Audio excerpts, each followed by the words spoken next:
Hello guys, this is your friend Sarwan Khatak और आज हम पढ़ने जा रहे हैं आखिरी part of speech, the interjection.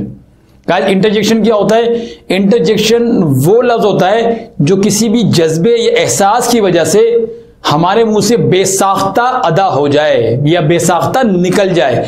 यानी कि ये वो आवाज है, वो लफ्ज है कि जिसे अदा करने में हमारा इरादा आमतौर पर शामिल नहीं होता है। ये बिला इरादा हमारे मुंह से अदा हो जाता है, किसी दुख की वजह से, किसी खुशी में, किसी हैरानगी के इजहार के लिए, किसी दर्द के इजहार के लिए। मिसाल के तौर पर हम कहते हैं हमने कोई रेस जीत ली, तो जब हम रेस जीत जाते हैं तो अब खुशी का इजहार करते हैं, तो उस वक्त हमारे मुंह से एक आवाज खुद ही निकल जाती है। इस आवाज में हमारा इरादा शामिल नहीं होता। Hurray, I have won the race. एक शख्स कहता है hurray, I have won the race. अच्छा, जरूरी नहीं कि हुर्रे निकले, आप वहां सोचने बैठ जाएंगे यार वो क्या था, हाँ हुर्रे बोलना है। नहीं, आपके मुंह से हुर्रे के अलावा कुछ भी निकल सकता है, कुछ भी नहीं। मैं वो अल्फाज नहीं इस्तेमाल करना चाह रहे हैं यहां पर। जो भी आपके मुंह से निकले, तो जो भी आवाज आपके मुंह से निकल जाए उससे कहेंगे इंटरजेक्शन। उसमें आपका इरादा शामिल नहीं होगा। इसी तरह से आप देखिए, किसी शख्स ने सूट पहना हुआ है, आप सूट बहुत प्यारा पहना है और सूट को देखकर आप इंप्रेस हो गए, हैरान हो गए, तारीफ करना चाह रहे हैं, तो आप क्या बोलेंगे? Wow you are wearing nice suit. Wow अक्सर बोलते हैं ना लोग, wow you are wearing nice suit, wow you are speaking very good English, wow. तो ये जो कहा है हुर्रे, ये इंटरजेक्शन है। वाओ ये इंटरजेक्शन है। तो ये अल्फाज मुंह से खुद ही निकल जाते हैं। कोई चीज देखी आपने, अचानक किसी चीज पर नजर पड़ी और आप हैरान हो गए, ओह ये क्या है? क्या बोलेंगे उर्दू में? ओह ये क्या है? ओह व्हाट इज दिस। तो आप व्हाट इज दिस से पहले आपके मुंह से क्या निकल गया? ओह। तो ये जो ओह मुंह से निकल गया, ये कहलाएगा इंटरजेक्शन।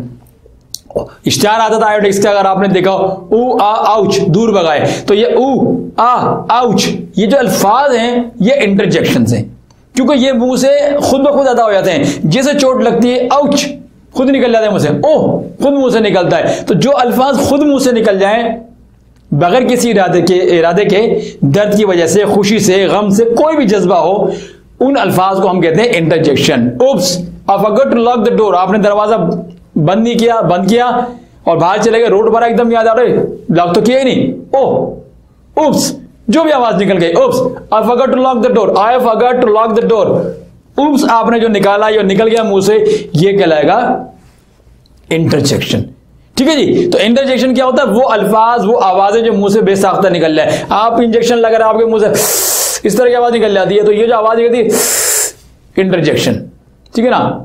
जो भी आवाज इस तरह की निकलती है वो सारी की सारी इंटरजेक्शन है। अच्छा, एक बात ध्यान में रखिए कि इंटरजेक्शन का बाकी के जुमले से ग्रामेटिकली कोई कनेक्शन नहीं होता है। यानी कि आप ये मिसाल के तौर पर, अगर आप ये जुमला है hurray, I have won the race, आप इसको खत्म भी कर दें तब भी जुमला ग्रामेटिकली कंप्लीट है। I have won the race, उसको कोई फर्क नहीं पड़ेगा। इसी तरह से wow you are wearing nice suit, तो अगर आप किसी को बोलते हैं you are wearing nice suit, तो अगर आप वाओ निकाल भी दे तब भी ग्रामेटिकली जुमला आपका अपनी जगह कंप्लीट है। In the same way, oh what is this, oh निकाल दें, व्हाट इज दिस, तब भी सही है जुमला।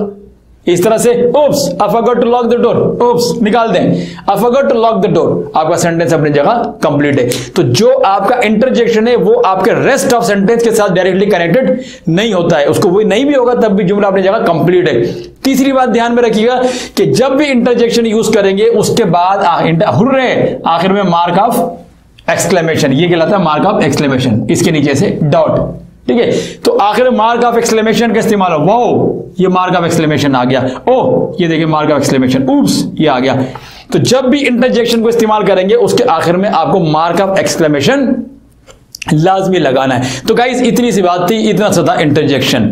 समझ गए होंगे आप। लाइक के बटन पे जो है हिट मारे, जल्दी से सब्सक्राइब बटन पे क्लिक करें, उसके बाद बेल के आइकन पे भी क्लिक करें ताकि वीडियोस आपको सारी मिलती रहे, जो आगे मजे मजे की वीडियोस अब आने वाली हैं। फिर मुलाकात होगी इंशाअल्लाह नई वीडियो में नए टॉपिक के साथ।